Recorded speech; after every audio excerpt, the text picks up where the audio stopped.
Hi friends, എല്ലാവർക്കും recipes കിച്ചണിലേക്ക് സ്വാഗതം. ഇനി ഞാൻ വന്നിട്ടുള്ളത് നല്ലൊരു പിങ്ക് കളറിലുള്ള ചായയുടെ റെസിപ്പി ആയിട്ടാണ്. ഇതിന് ഗുലാബി ടീ അല്ലാന്നുണ്ടെങ്കിൽ കാശ്മീരി ടീ എന്നൊക്കെ പറയും. ഇത് മറ്റുള്ള ചായയിൽ നിന്നൊക്കെ നല്ല ഡിഫറെൻ്റ് ആയിട്ടുള്ളൊരു ചായയും കൂടെയാണ് കേട്ടോ. അത് നമ്മൾ ഗ്രീൻ ടീ വെച്ചിട്ടാണ് ഉണ്ടാക്കിയെടുക്കുന്നത്. അപ്പോൾ ഈ ഒരു പിങ്ക് കളർ കിട്ടുന്നതിൻ്റെ രഹസ്യം എന്താണെന്നുള്ളതും കൂടി നമുക്ക് നോക്കാം. അപ്പോൾ എങ്ങനെയാണ് ഈ ഒരു ചായ ഉണ്ടാക്കിയെടുക്കുന്നത് എന്നുള്ളത് നോക്കാം കേട്ടോ. നമുക്ക് ഈ ഒരു ചായ ഉണ്ടാക്കിയെടുക്കാൻ വേണ്ടിയിട്ട് ഞാൻ സ്റ്റൗവിൽ ഒരു പാന് വെച്ചിട്ടുണ്ട്. അതിലേക്ക് ഈ ഒരു ഗ്ലാസ്സിൽ 4 ഗ്ലാസ് വെള്ളം കേട്ടോ ഞാൻ ഒഴിച്ചു കൊടുക്കുന്നത്. നല്ല പച്ച വെള്ളമാണ് എടുത്തിട്ടുള്ളത്. 4 ഗ്ലാസ് ഒഴിച്ചു കൊടുക്കുന്നുണ്ട്. പിന്നെ ഞാൻ അതിലേക്ക് ആഡ് ചെയ്ത് കൊടുക്കുന്നത് ഒരു 3 ടേബിൾ സ്പൂണോളം ഗ്രീൻ ടീ ആണ്.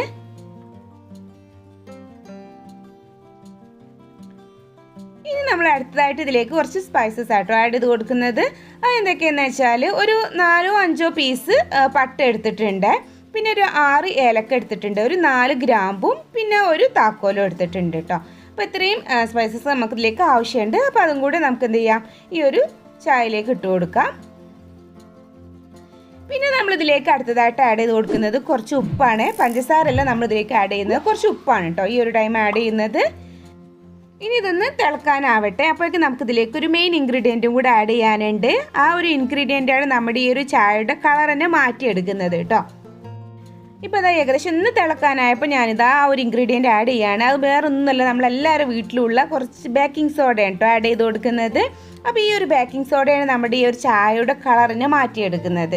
അപ്പോൾ അതും കൂടി അങ്ങ് ഇട്ട് കൊടുത്തിട്ട് നന്നായിട്ടൊന്ന് ഇളക്കി കൊടുക്കുക. എന്നിട്ട് ഇത് നന്നായിട്ട് കുറുകി വരണം. കുറുകി വന്നതിന് ശേഷം നമുക്ക് പിന്നെ ഒന്ന് കുറുക്കിയെടുക്കാനുണ്ട്. അപ്പോൾ ഇതൊന്ന് നന്നായിട്ട് കുറുകി വരുന്നവരെ നമുക്ക് വെയിറ്റ് ചെയ്യാം.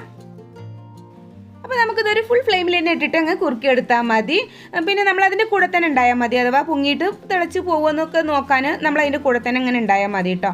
പിന്നെ നമ്മുടെ ചാനൽ ആദ്യമായിട്ട് കാണുന്ന ഒരുപാട് പേരുണ്ടാവും. അപ്പോൾ ഇതുവരെ ചാനൽ സബ്സ്ക്രൈബ് ചെയ്തിട്ടില്ലെങ്കിൽ ഈ വീഡിയോ തൊട്ട് താഴെ കാണുന്ന ഒരു സബ്സ്ക്രൈബ് ബട്ടണും അതിന് തൊട്ടടുത്ത് തന്നെ ഒരു കുഞ്ഞൽ ബെല്ലൈക്കനും കൂടെ വരും. അതിൽ ഓൾ എന്നുള്ള ഓപ്ഷനും കൂടെ ഒന്ന് സെലക്ട് ചെയ്യാം കേട്ടോ.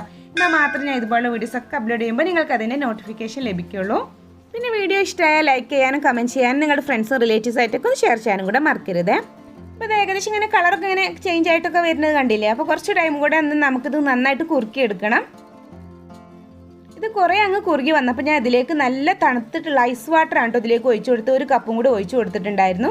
ആ ഒരു വീഡിയോ മിസ്സായി പോയതാട്ടോ. അപ്പോൾ അതും കൂടി ഒഴിച്ചിട്ട് നമ്മൾ ഇനി ഈ ഒരു വെള്ളം ഒരു കപ്പാക്കിയിട്ട് നമുക്ക് കുറുക്കിയെടുക്കണം. അപ്പോൾ കുറച്ച് ടൈമും കൂടെ നല്ലപോലെ ഇതുപോലെ തന്നെ കുറുക്കിയെടുക്കുക. ഇപ്പോൾ ഇതാ നന്നായിട്ട് കുറുകി വന്നിട്ടുണ്ട് കേട്ടോ. അപ്പോൾ ഇതാ ഒരു കപ്പ് വെള്ളം ഇതിലുള്ളൂ ഇനി. അപ്പോൾ എന്താ വെച്ചാൽ ഇതിൽ വേസ്റ്റ് എല്ലാം കൂടെ ഇപ്പോൾ ഏകദേശം ഒരു 1-2 കപ്പോളം ഉണ്ടാകും. പക്ഷേ ആ ഒരു വേസ്റ്റൊക്കെ ഒഴിവാക്കി എടുക്കുമ്പോഴേക്ക് ഇത് 1 കപ്പ് വെള്ളം തന്നെ ഉണ്ടാവുള്ളൂ. അപ്പോൾ എത്രത്തോളം കുറുക്കി എടുത്താൽ മതി കേട്ടോ. അപ്പോൾ 2-3 പ്രാവശ്യം നമുക്ക് ഇതുപോലെ കുറുക്കിയെടുക്കാം. നമ്മൾ എത്രത്തോളം കുറുക്കിയെടുക്കുന്നോ അതിനനുസരിച്ചിട്ട് നല്ല കളർ നമുക്ക് കിട്ടുകയും ചെയ്യും കേട്ടോ. അപ്പോൾ ഇനി ഫ്ലെയിമൊക്കെ ഓഫ് ചെയ്തിട്ട് നമ്മളിതൊന്ന് അരിച്ചെടുക്കാം. അപ്പോൾ ഞാനിതൊന്ന് അരിച്ചെടുക്കാൻ വേണ്ടി ഒരു ബൗളും ഒരു അരിപ്പ എടുത്തിട്ടുണ്ട്. അപ്പോൾ നമ്മളിത് കൂടുതലായിട്ട് ഉണ്ടാക്കി വെക്കുകയാണെന്നുണ്ടെങ്കിൽ നമ്മൾ തണുത്തതിന് ശേഷം ഫ്രിഡ്ജിൽ വെച്ചാൽ മതി കേട്ടോ. എന്നിട്ട് ആവശ്യത്തിന് യൂസ് ചെയ്തെടുത്താൽ മതി. ഇപ്പോൾ നമുക്ക് എത്രത്തോളം വേണോ അതിനനുസരിച്ച് ഉണ്ടാക്കിയെടുത്താൽ മാത്രം മതി കേട്ടോ. അപ്പോൾ ഇത് നന്നായിട്ടൊന്ന് അരിച്ചെടുക്കുക. അതിൻ്റെ ആ ഒരു കളറിനെ കണ്ടില്ല, നല്ല ഡാർക്ക് കളറാണ് കിട്ടിയിട്ടുള്ളത്. അപ്പോൾ അത് നമ്മുടെ കാവ റെഡി ആയിട്ടുണ്ട്. ഇനി ഇതെങ്ങനെയാണ് നമ്മൾ ചായ ആക്കി എടുക്കുന്നത് എന്നുള്ളത് നോക്കാം. അപ്പോൾ ഞാൻ ഈ ഒരു ചായ ഉണ്ടാക്കി എടുക്കാൻ വേണ്ടിയിട്ട് ഇവിടെ 2.5 കപ്പ് പാലാട്ടോ എടുത്തിട്ടുള്ളത്. നമ്മുടെ മിൽമയുടെ പാലിൻ്റെ ഒരു പാക്കറ്റ് പാലാട്ടോ ഇതിലേക്ക് വേണ്ടിയിട്ട് ഞാൻ യൂസ് ചെയ്യുന്നത്. ഇനി ഇത് നന്നായിട്ടൊന്ന് തിളച്ച് വരട്ടെ. ഇപ്പോൾ ഇതാ പാല് നന്നായിട്ട് തിളച്ച് വന്നിട്ടുണ്ട്. ഇനി ഇതിലേക്ക് ഞാൻ ആഡ് ചെയ്ത് കൊടുക്കുന്നത് ഒരു 3 ടേബിൾ സ്പൂണോളം പഞ്ചസാരയാണ്. നമുക്ക് എത്രത്തോളം മധുരം വേണം അതിനനുസരിച്ചിട്ട് ആഡ് ചെയ്ത് കൊടുക്കുക കേട്ടോ. പിന്നെ വേണ്ടത് ഞാനിതാ ഒരു 1/4 കപ്പോളം നമ്മൾ നേരത്തെ ഉണ്ടാക്കി വെച്ചിട്ടുള്ള ആ ഒരു കാവ ഉണ്ടല്ലോ, അതാണ് ഇതിലേക്ക് ഒഴിച്ചു കൊടുക്കുന്നത്.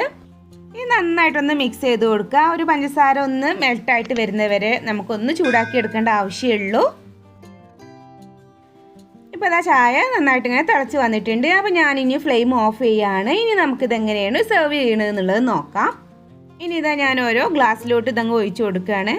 അപ്പോൾ നമുക്ക് ഇത്രത്തോളം അങ്ങ് പിങ്ക് വേണ്ടാന്നുണ്ടെങ്കിൽ നമ്മൾ ആ ഒരു 1/4 കപ്പ് ഒഴിച്ചില്ലേ നമ്മൾ ആ ഒരു കാവ, അത്രയ്ക്ക് അങ്ങ് ഒഴിക്കേണ്ടെന്ന് വെച്ചാൽ മതി.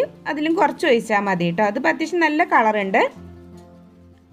ഇനി നമുക്കിതിൻ്റെ മുകളിൽ കുറച്ച് പിസ്തയും അതേപോലെ ബദാമും ചെറുതായിട്ടൊന്ന് കട്ട് ചെയ്തതും കൂടി ഇട്ട് കൊടുക്കുക കേട്ടോ. അപ്പോൾ നമ്മൾ ഈ ഒരു ചായ കുടിക്കുമ്പോൾ നല്ലൊരു ടേസ്റ്റ് ഉണ്ടാവും. ഇത് രണ്ടും കൂടെ ഇങ്ങനെ കടിക്കാൻ കിട്ടുമ്പോൾ. അപ്പോൾ ഈ ഒരു ചായ സെർവ് ചെയ്യുമ്പോൾ ഇങ്ങനെ കേട്ടോ കിട്ടും നമുക്ക്.